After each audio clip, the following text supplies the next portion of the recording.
Hello everybody, welcome back to the Reset Info channel. In today's video, I'll show you how to fix headphones not detected on your ZTE Blade V70 Vita.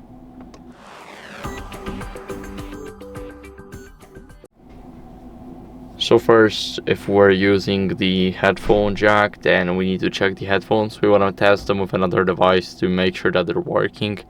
And of course, we can inspect our headphone port for any visible damage or dirt stuck inside, because as you guys know, dirt can block a lot of connection or just cut it off completely.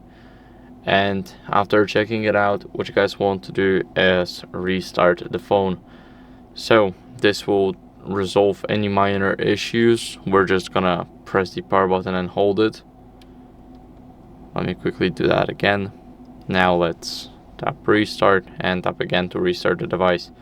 Now it's restarting. It should fix a lot of issues. So this basically refreshes our entire system, and I'll see you guys once the restart is done. Now after the restart, what you guys want to do is go over and check for software updates. So this is for the Bluetooth and the headphone jack. So scroll down to system. Now tap here on the current version. It should automatically check for updates. If not, then just restart it like that. And yeah, you should be on the latest version. I am, but if you're not, then make sure that you are.